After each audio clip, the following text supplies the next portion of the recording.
തലനാരിഴയ്ക്കാ രക്ഷപ്പെട്ടത്. അഥവാ സൂര്യചേട്ടൻ അങ്ങനെ എന്നെ കണ്ടിരുന്നെങ്കിൽ ആകെ പ്രശ്നമായെന്നെ. പിന്നെ വീട്ടിലുണ്ടാക്കാൻ പോകുന്ന പുകില് എല്ലാം എനിക്ക് നന്നായിട്ട് അറിയാം കാവ്യ. നീ ഇതൊക്കെ എനിക്ക് വേണ്ടിയിട്ടല്ലേ ചെയ്യുന്നത്. അതും എത്ര വലിയ റിസ്ക് എടുക്കുന്നത്. അതിനുവേണ്ടി താങ്ക് യു സോ മച്ച്. ചേച്ചി, ഡോക്ടർ കൃത്യസമയത്ത് തന്നെ ഇവിടെ എത്തും. അവിടെ എല്ലാവരും പാർട്ടി എൻജോയ് ചെയ്യുമ്പോൾ ആ സമയത്ത് നമ്മൾ അനുരാഗ് സാറിന്റെ ഡ്രിങ്ക്സിൽ മരുന്ന് കലർത്തണം.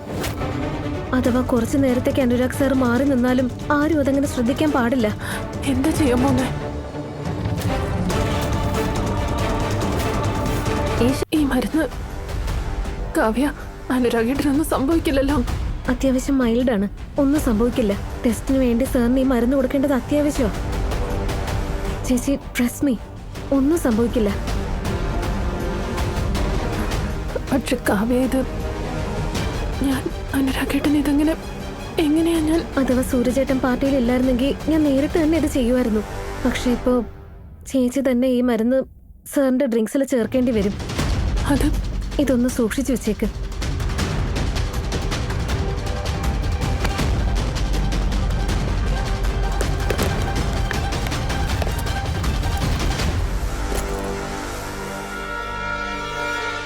ഹലോ പുരുഷോത്തമൻ സാർ, വരൂ വരൂ, നമ്മുടെ പാർട്ടിയിലേക്ക് ഹാർദവമായ സ്വാഗതം. സാർ വന്നതോടുകൂടി നമ്മുടെ പാർട്ടിയുടെ ശ്രേയസ് വർദ്ധിച്ചു. പ്രത്യേകിച്ച് താങ്കളുടെ മകനെയും കൂടെ കൊണ്ടുവന്നതിൽ എനിക്ക് വളരെയധികം സന്തോഷമുണ്ട്. നിന്റെ തലവര വെച്ച് ഇവൻ ഒന്നുമല്ലാത്തൊരു പയ്യനല്ല, പുരുഷോത്തമൻ സാറിന്റെ മകനാണ്.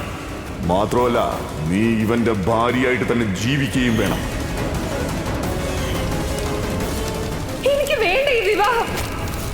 പുരുഷോത്തമൻ സാറേ, ഞാനൊന്ന് പറഞ്ഞോട്ടെ. വളരെ ഹാർദവമായി ഞാൻ നിങ്ങളെ സ്വാഗതം ചെയ്യുവാണ്. Welcome welcome.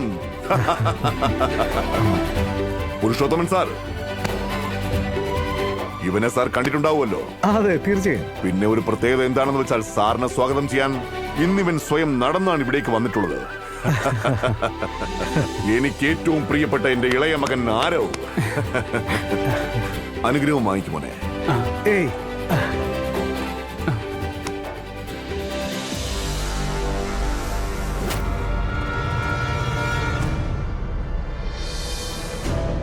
പ്രതിമയായി ഇവിടെ ഇങ്ങനെ നിൽക്കുന്നെങ്കിൽ എന്താ? അറ്റ്ലീസ്റ്റ് എനിക്ക് എൻ്റെ വീട്ടുകാരെ കാണാനെങ്കിലും പറ്റുന്നുണ്ടല്ലോ. പിന്നെ കിട്ടുന്ന പ്രതിഫലം കൊണ്ട് വല്യമ്മയ്ക്ക് കൊടുക്കാനുള്ള കാശും കൊടുത്തു തീർക്കാം. കണ്ടിട്ട് സന്തോഷം തോന്നുന്നു. അപ്പോ എന്റെ പ്രിയപ്പെട്ട സഹോദരി സഹോദരന്മാരെ, നിങ്ങൾക്ക് എല്ലാവർക്കും അറിയാവുന്ന ഒരു കാര്യമാണ്, ഞാൻ എന്റെ പാൻ മസാലയുടെ ബിസിനസ് മാനമുട്ടെ വളരെ ഗംഭീരമായിട്ടാണ് നടത്തുന്നത്. ഇന്ന് ഞാൻ നിങ്ങൾക്ക് മുമ്പിലായി ഒരു വിശിഷ്ട വ്യക്തിയെ പരിചയപ്പെടുത്താൻ പോവുകയാണ്. കാരണം ഞാൻ അവനിൽ എന്നെ തന്നെയാണ് കാണുന്നത്.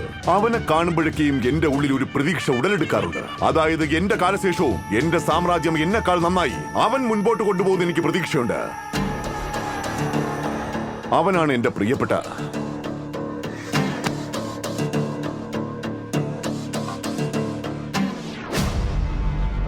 എന്റെ ഇളയ മകൻ ആരവ്.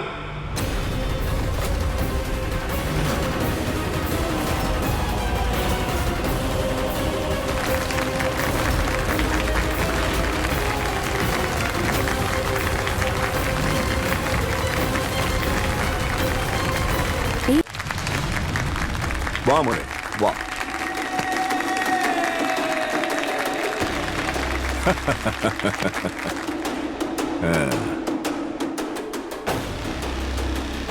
ഇന്ന് എന്റെ ഇളയ മകൻ നിങ്ങളുടെ എല്ലാവരുടെയും മുൻപിൽ എന്റെ തോളോട് തോൾ ചേർന്ന് നിൽക്കുകയാണ്. എനിക്ക് പരിപൂർണ വിശ്വാസമുണ്ട്. അതായത് ഇവൻ തന്നെ ആയിരിക്കും എന്റെ അഭിമാനം, എന്റെ അർപ്പണബോധം, എന്റെ ഗൗരവവും അന്തസ്സും പ്രതാപവും എല്ലാം ഇവൻ കാത്തു സൂക്ഷിക്കും.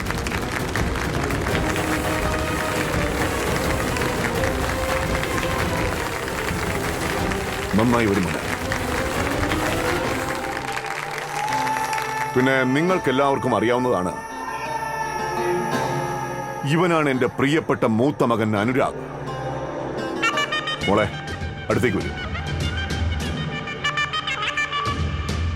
ഇതെന്റെ മരുമകളാണ് ഖുഷ്ബു. പിന്നെ എന്റെ മകൻ അനുരാഗ് എനിക്ക് സന്തോഷിക്കാൻ വേണ്ടിയിട്ടുള്ള ഒരു പ്രത്യേക അവസരം തന്നിട്ടുണ്ട്. അനുരാഗ് ഞങ്ങളുടെ വംശത്തിന്റെ വേരിനെ മുൻപോട്ട് നയിക്കുകയാണ്. അതേ കൂട്ടുകാരെ, ഞാൻ മുത്തശ്ശനാകാൻ പോവുകയാണ്. Grand father.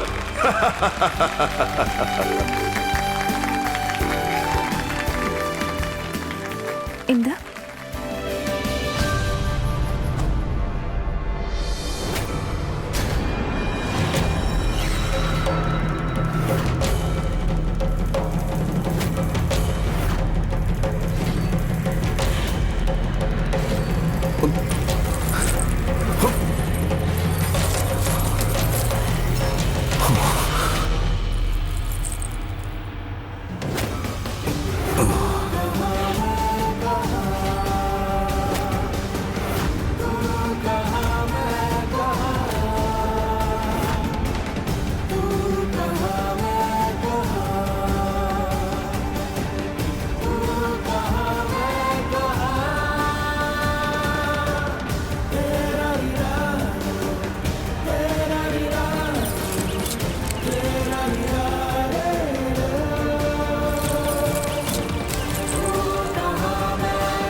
ഗോഡ്, കൃഷ്ണ, നീ എന്നെ രക്ഷിച്ചു.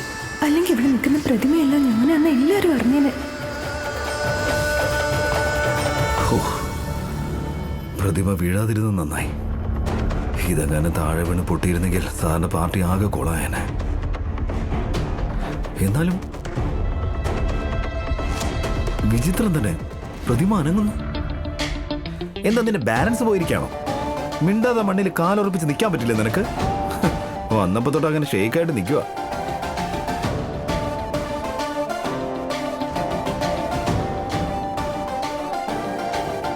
പ്രതിമ ഇവർ വഴക്ക് പറയുന്ന ആളെ ആദ്യമായിട്ട് കാണുന്നത്.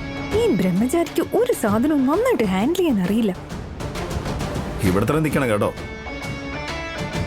അല്ലെങ്കിൽ വേണ്ട, ഞാൻ പോകുന്നില്ല.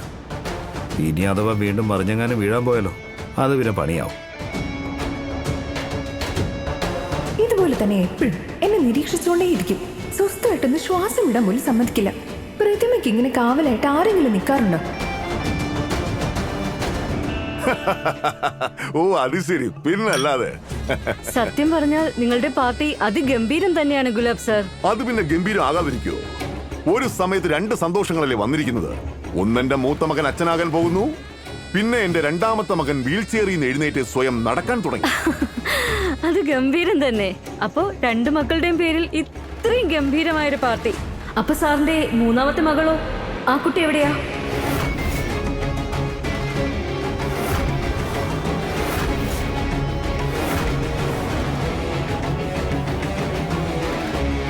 ഞാൻ ഇഷയെ കുറിച്ചാണ് ചോദിക്കുന്നത്. ഇഷ എവിടെ പോയി? ഇവിടെയൊന്നും അവളെ കണ്ടതുപോലില്ലല്ലോ.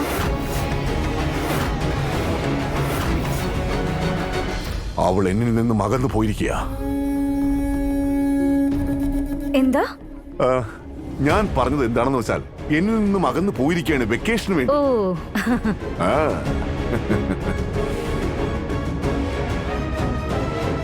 അതിരിക്കട്ടെ, പക്ഷെ ഞങ്ങൾ കേട്ടത് ഈശയുടെ കല്യാണം ആയെന്നാണല്ലോ. അതും ഏതോ ഗുണ്ടയുടെ ഒപ്പം.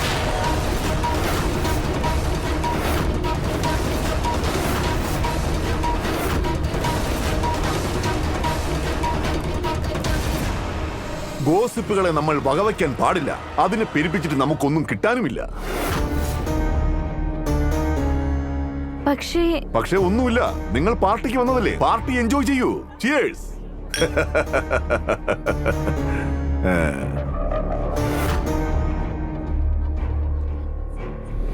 പുരുഷോത്തമൻ സാർ, വരൂ വരൂ മോനെ.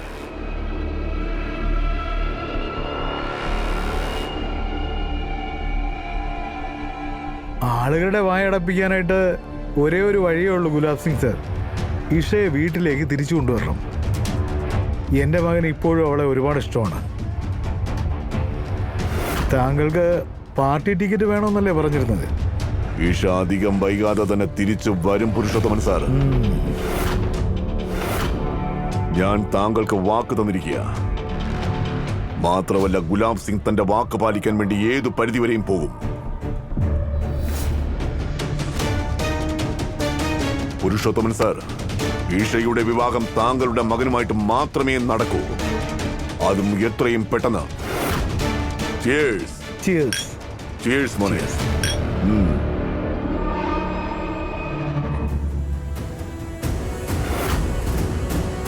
പപ്പ, ഞാൻ തിരികെ വരണം എന്ന് ആലോചിക്കുന്ന ഇതിനു വേണ്ടിയാണോ? ഇവരുടെ ഈ ബിസിനസ് ഡീലിന് വേണ്ടി എന്നെ ബലി കൊടുക്കണമെന്നാണോ ആലോചിക്കുന്നത്? സോറി പപ്പ. പപ്പ എന്റെ വിവാഹം സൂരജുമായിട്ട് നടത്തിയതാ. ഇപ്പൊ ഞാൻ അദ്ദേഹത്തെ എന്റെ ഭർത്താവായി അംഗീകരിച്ചു കഴിഞ്ഞു. അദ്ദേഹത്തിന്റെ കുടുംബം ഇപ്പൊ എന്റെ കുടുംബം പോലെയാ. ഇന്ന് പ്രതിമയിൽ നിന്ന് കാശ് സമ്പാദിച്ച് ഞാൻ വല്യമ്മയ്ക്ക് കൊടുക്കും. ഈ വിവാഹബന്ധം തകർത്ത് മറ്റൊരു വിവാഹത്തെ പറ്റി എനിക്ക് ചിന്തിക്കാൻ പോലും കഴിയില്ല.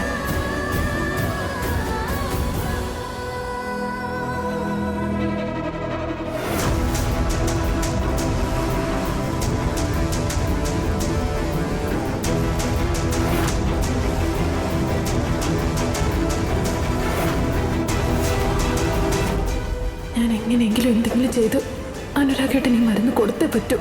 എങ്കിൽ മാത്രമേ ശരിക്കും കുഴപ്പം ആർക്കാണെന്ന് അറിയാൻ കഴിയൂ.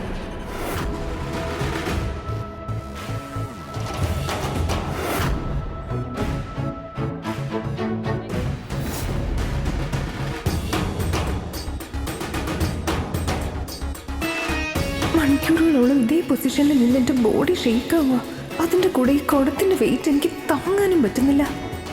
ഈ സൂരജാണെങ്കിൽ ഇവിടുന്ന് മാറൊന്നും തോന്നുന്നില്ല. ഇയാൾ എങ്ങോട്ടെങ്കിലും ഒന്ന് പോയിരുന്നെങ്കിൽ എന്റെ കാലൊക്കെ ഒന്ന് ശരിയാക്കായിരുന്നു.